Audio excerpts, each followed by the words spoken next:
पता करना पड़ेगा। कोई राजकुमारी उसको पसंद तो नहीं है, कोई लड़की उसके मन को भा तो नहीं गई है। अरे महारानी, चिंता क्यों करती हो? मैं आज ही कृष्ण कुमार के माध्यम से उससे बात करूंगा, क्योंकि नेम उसकी अमाप उम्र का है। महाराज, इतना उतावले होने की जरूरत नहीं है। अभी कृष्ण को कहने की जरूरत नहीं है। मेरा बेटा ने अपने दिल की हर बात मुझसे करता है। अगर उसे कोई लड़की पसंद होगी तो वो मुझे जरूर बता देगा। हाँ महारानी, आप ठीक कह रही हो। घर की बात घर में ही रह जाएगी। चलो कोई बात नहीं, आप पहले नेम से बात कर लीजिए, मैं फिर बात से आपसे पूछूंगा। महाराज, हमारे पुत्र नेम को तो आने दीजिए। इतने में नेम कुमार अपने माता पिता से मिलने के लिए आ रहे हैं। नेम कुमार अपने माता पिता से मिलने के लिए बड़े विनम्रता के साथ माता पिता के साथ सामने प्रणाम करते हुए आए हैं। ओ महाराज, मेरा लाल आ गया, मेरा नेम आ गया। प्रणाम माता जी, प्रणाम पिताश्री। आयुष्मान भव पुत्र। आओ पुत्र, हम तुम्हारा ही इंतजार कर रहे थे। अच्छा माँ, बताइए आज आप मेरा इंतजार क्यों कर रहे थे? बेटा, आज माँ ने आपसे विशेष बात करनी थी। बेटा अब तो बड़ा हो गया है, जवान हो गया है। माँ, ये तो आपके ही आशीर्वाद और लाड प्यार का परिणाम है। आशीर्वाद आशीर्वाद तो हमेशा ही तुम्हारे साथ रहेगा, पर तुम्हारी माता जी आज कुछ विशेष ही बात करना चाहती है। अच्छा माँ, बताइए आप क्या विशेष बात करना चाहते हैं? बेटा तू बड़ा हो गया है, जवान हो गया है। माँ, ये तो आपके ही आशीर्वाद लाड प्यार का परिणाम है। बेटे तू बात समझने की कोशिश नहीं कर रहा, तू शादी के लायक हो गया है। माँ, आप भी क्या क्या सोचती रहती हो? मेरा शादी का ऐसा कोई विचार नहीं है। पिताजी, अब आप ही माँ को समझाइए ना। बेटा, आशीर्वाद तो हमेशा ही तुम्हारे साथ रहेगा, पर जब संतान बड़ी हो जाती है तो माता पिता का ही फर्ज है। हमारी माँ ठीक है। अच्छा पिताजी, अब आप भी माँ के ही पक्ष में बोलने लग गए, पर मेरा ऐसा कोई विचार नहीं है। तो सुनो, अगर बच्चा बड़ा हो जाए और वो शादी के लिए मना कर दे, ऐसा हो नहीं सकता। माँ, शादी तो कर्मों का बंधन है, बंधन। आत्मा की उंगली में रुकावट है। ऐसे कर्म बंधन में मैं नहीं बनना चाहता। ने ये आत्मा और परमात्मा की बातें तो मुझे मत सिखा। तेरी शादी के लिए मैंने बहुत स्वप्न देखे हैं। माँ, क्या इस संसार में सभी के स्वप्न पूरे होते हैं क्या? ने मजाक में भी तू मेरे साथ ऐसी बात मत कर। मैं तेरी शादी करके ही रहूंगी और सुंदर सी राजकुमारी तेरे लिए लेके ही आऊंगी। ठीक है माँ, शादी का स्वप्न देखना आपकी मर्जी है, परंतु उसका पूरा होना तो भाग्य की मर्जी है। परंतु मुझे शादी के बंधन में बांधने का विचार तुम छोड़ ही दो। क्यों माँ अपने कर्म बंधन कर रही हो? कर्मों की बात नहीं है। अभी ना तो छोटा बच्चा है, ना मेरी बात गोद में क्रीड़ा करता है। अब तो शादी के लायक है और मेरी ये भी इच्छा है, एक सुंदर सी राजकुमारी महलों में आए और तेरे साथ घूमे। नहीं माँ, मेरा ऐसा कोई विचार नहीं है। Hello hello hello.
महाराज महाराजा स्वतंत्र से मिलने के लिए आ रहे हैं और आपस में क्या बातचीत होती है किशन की और राजा समुद्रकांत की।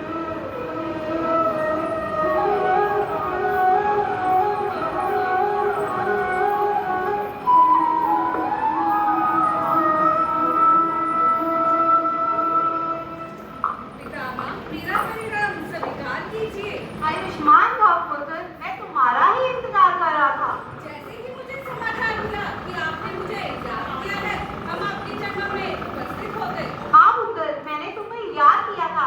मुझे पूरा विश्वास नहीं बल्कि पूरा ही यकीन था कि तुम मेरी आज्ञा का पालन जरूर करोगे। तो बताइए पितामह, मेरे लिए क्या आज्ञा है?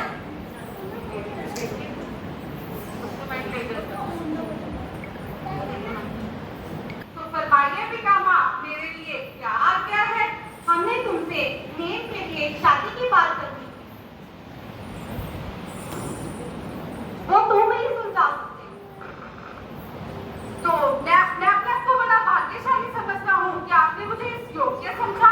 बताइए क्या समस्या है? ठीक है पुत्र, हमने और तुम्हारी बड़ी माँ ने आज ही हेम की शादी की बात की थी। वो जवान हो गए हैं। बड़ी माँ की बड़ी इच्छा है। ये तो बड़ी खुशी की बात है। क्या आपने कोई राजकुमारी पसंद की है? नहीं नहीं पुत्र, कोई राजकुमारी अभी पसंद नहीं की है। बताइए पितामह, क्यों गए? बेटा, समस्या तो कुछ और ही है।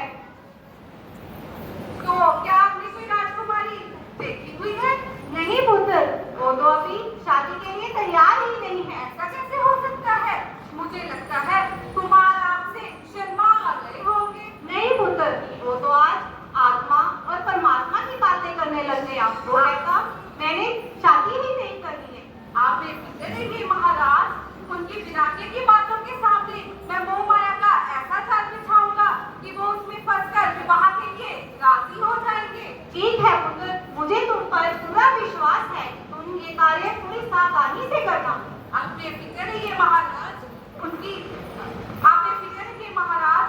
मैं अनंतपुर नगरी में जाकर अपनी महारानियों को समझा देता हूँ कि वो कुमार को विरागे के लिए समझा दे।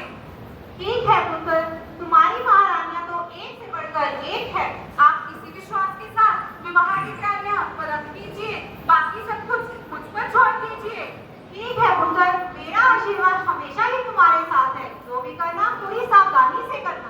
आपके आशीर्वाद से ही मैं ये छोटा सा कार्य शीघ्र ही संपन्न करके आपकी समस्या को सुलझा दूंगा। ठीक है पुत्र, आप प्रस्थान कीजिए और मुझे भी राजकार्य संभालने जाना है। महाराज आज्ञा कीजिए। ठीक है पुत्र।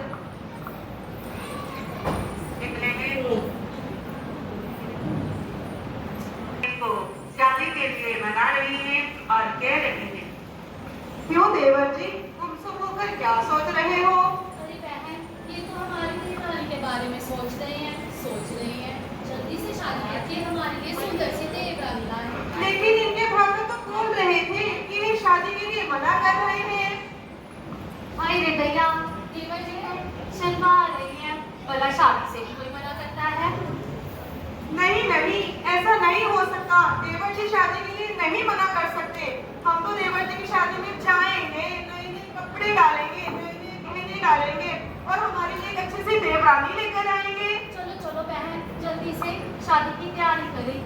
अरे रुको रुको, नहीं नहीं, हम तो शादी की तैयारी करेंगे। महाराजा अगस्त अपनी पत्नी बता रहे हैं। महाराजा अगस्त और महारानी और गोविंद नबी राजू की शादी की बात करने के लिए आपस में बातचीत कर रहे हैं।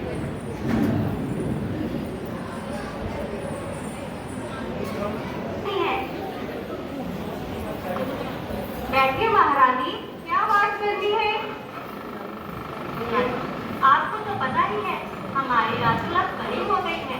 आप तो सारा दिन कार्य कार्य इतना व्यस्त रहते हैं, आपका तो कोई ध्यान ही नहीं। लेकिन मैं सारा दिन बस यही चिंता में लगी रहती हूँ कि हमारी राजू की शादी की। इस बात की तो चिंता मुझे भी रहती है। इस बारे में मैंने राजू से बात कर रखी है। राजा, ये जानकर मुझे बड़ी खुशी हुई कि आप भी इस और ध्यान दे रहे हैं। महारानी, ये तो मेरा कर्तव्य है। इस कर्तव्य का पालन करना हर पिता का धर्म है। क्या आपकी नजर में है कोई राजकुमार जो हमारी राजकुमारी के लिए सर्वयुक्त हो? हाँ राजन, वसुदेव श्री कृष्ण के चचेरे भाई हरिष्ठ ने भी हमारी रानी के लिए सर्वश्रेष्ठ है। माना उनका रंग थोड़ा सांवला है, लेकिन फिर भी वे बड़े ही गुणवान और बुद्धिमान हैं। मुझे तो लगता है वही हमारी राजू के लिए सर्वोत्तम है।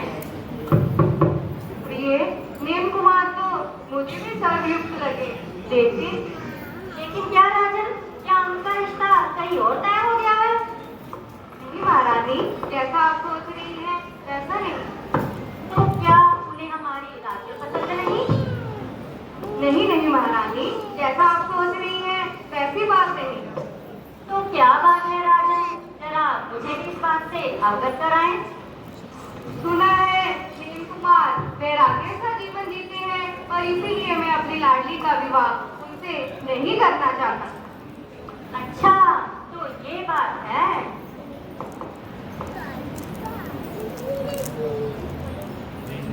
इतने में एक दूत महाराज से महाराज के लिए कुछ संदेश लाया है। प्रणाम महाराज, महाराज की जय हो। आयुष्मान हो, कहो क्या संदेश लाए हो? द्वारका नगरी के एक राजकुमार से मिलने की काबिलियत रखता है। दूत को सभा में उपस्थित किया जाए। जो आज्ञा महाराज की जय हो। महाराज, भगवान श्री कृष्ण जी ने अपने चचेरे भाई नेमी के लिए आज श्री राजू का हाथ मांगा है महाराज। लेकिन सुना है वो वैराग्य सा जीवन जीते हैं। कहते थे पर आपको विवाह के लिए तैयार तो हो गए। मैं तो ये चाहता था लेकिन कुमार की वैराग्य की भावना सुनकर मेरा मन नहीं माना। लेकिन वो अगर विवाह के लिए तैयार है तो वासुदेव कृष्ण से कह देना कि हमारी तरफ से स्वीकार है। आपकी आज्ञा महाराज। शादी की तैयारियां की जाए। जाने की आज्ञा महाराज।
अपनी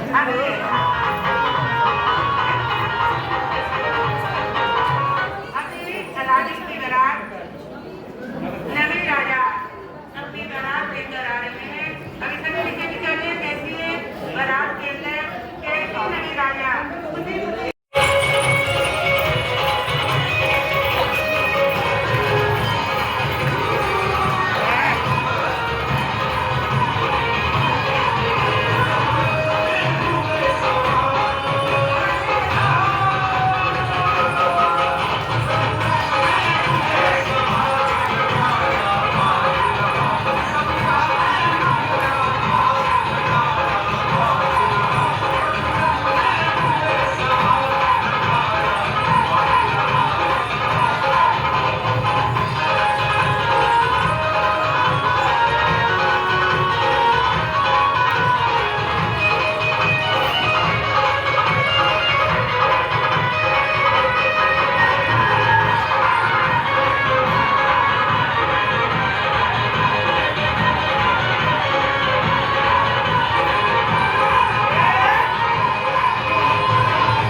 पशुओं की आवाज सुनते हैं नयन कुमार। कभी सुनिए, देखिए कैसी बात है।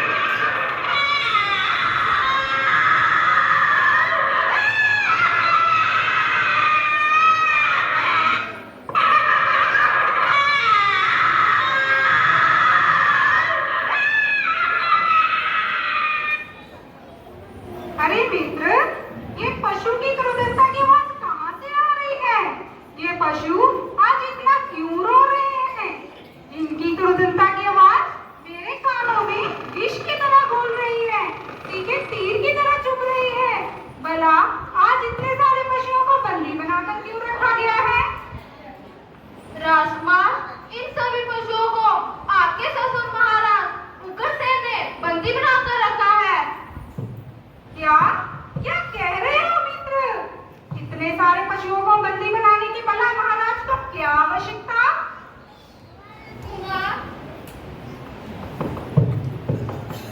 कुमार, दरअसल बात ये है कि तुम्हारी बरात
मेरी बारात वापिस लेकर चले गए। एकदम वो ऐसे एकदम परेशान हो जाती है और उसकी सखियां जैसे ही आकर राजू को बताती है और राजू की मनोदशा उस समय क्या होती है, आइए देखिए और सुनिए। राजू, चांदनी, ओ चांदनी, कहाँ हो तुम? सुना तुमने? अपनी राजू का विवाह रुक गया, नेमी की बारात चली गई वापिस। अरे ये तुम क्या कह रही हो? बारात ऐसे कैसे जा सकती है? अपनी तो शादी भी नहीं हुई। क्या हुआ, कैसे हुआ ये तो मुझे नहीं पता, लेकिन राजू की बारात वापिस चलेगी, नेमी कुमार वापिस चलेगी, ये बात निश्चित है। अरे जब राजुल को पता चलेगा तो ना जाने क्या होगा, रोड अनर्थ हो जाएगा। ये क्या कह रही हो तुम? मेरी बारात चलेगी। संभालो राजू, संभालो अपने आप। यहाँ बैठो। कैसे संभालो सखी? मुझे छोड़कर चले गए, मैं अब कैसे रहूंगी? चिंता मत करो राजुल, पिताजी ने समझाया वापिस ले आएंगे। हाँ सखी, तुम तो ही कहती हो, माताजी पिताजी अवश्य उन्हें समझा लाएंगे। कहाँ है माताजी? कहाँ है पिताजी? उन्हें बुला कर लाओ। क्षमा करना सखी, माताजी और पिताजी ने उन्हें बहुत समझाया, लेकिन उन्होंने एक न सुनी और वो चले गए। बस करो सखी, बस करो, बस, और मैं कुछ नहीं सुनना चाहती। मेरा दिल रो रहा है, मुझे छोड़कर चले गए। ये क्या हो गया? हे भगवान, ये क्या हो गया? माँ, ये क्या हो गया माँ मेरे साथ? ये क्या हो गया माँ? नेम कुमार मुझे छोड़कर चले गए माँ।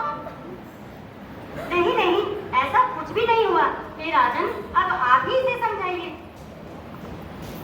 बेटी, मैं तुम्हारे लिए नेम कुमार से भी सुंदर वर ढूंढ के लेके आऊंगा। ये क्या कह रहे हैं पिताजी?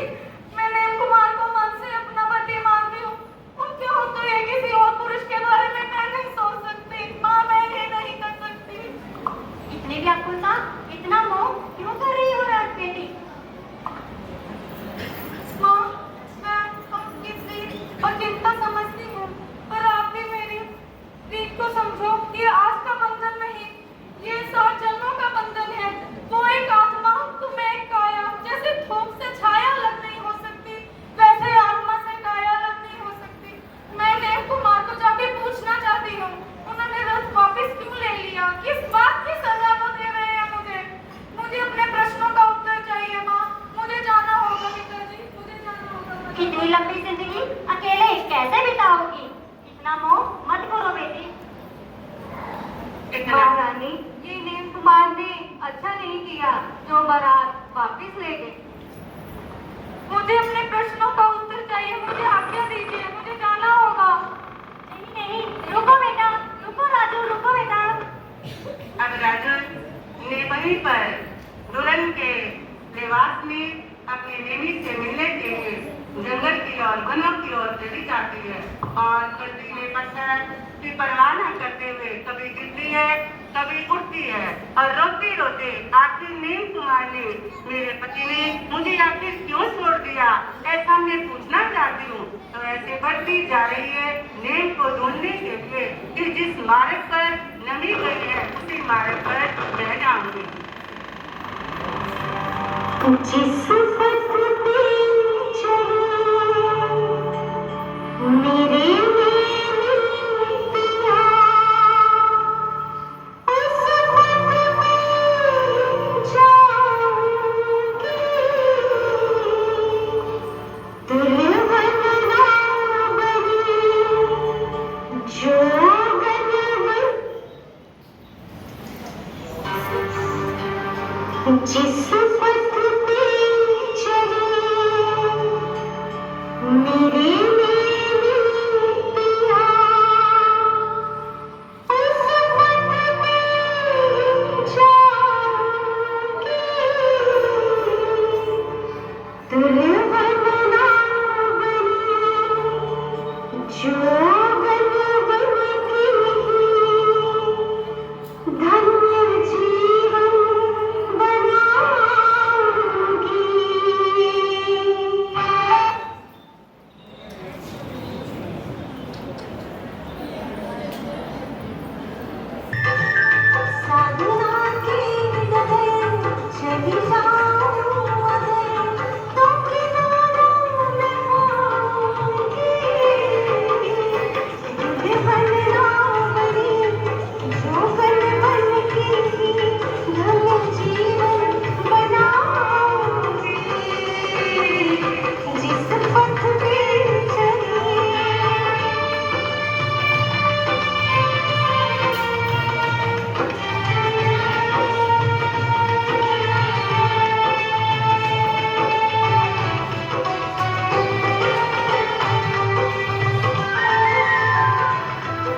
स्वामी, आप मुझसे शादी नहीं करना चाहते, ठीक है,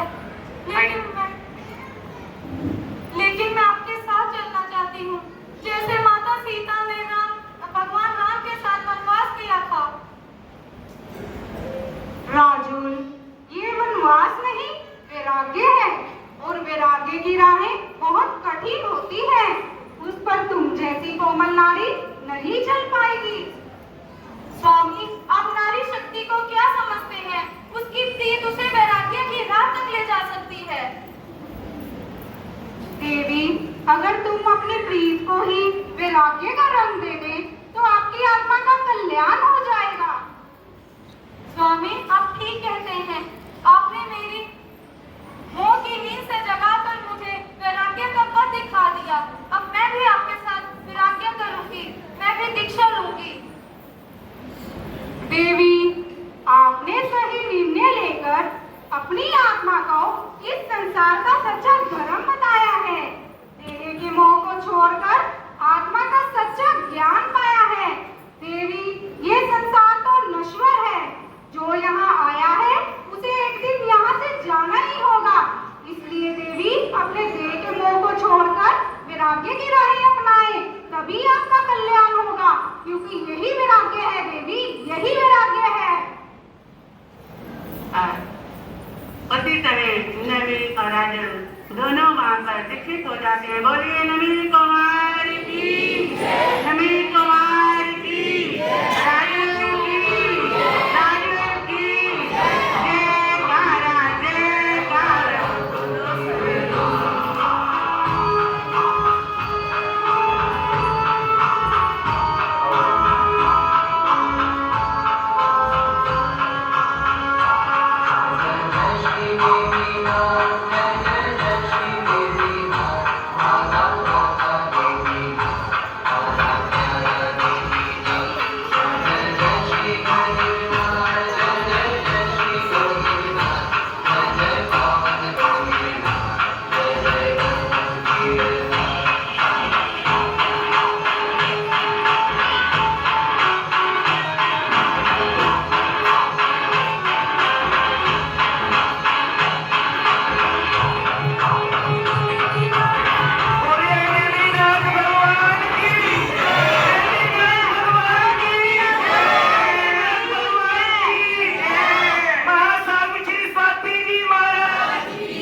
बच्चों के डांस से खुश होकर 500 रुपया श्री नरेश जैन, 500 रुपया श्री सुरेश जैन, 500 रुपया राजेश जैन, 500 रुपया ऋषभ जैन,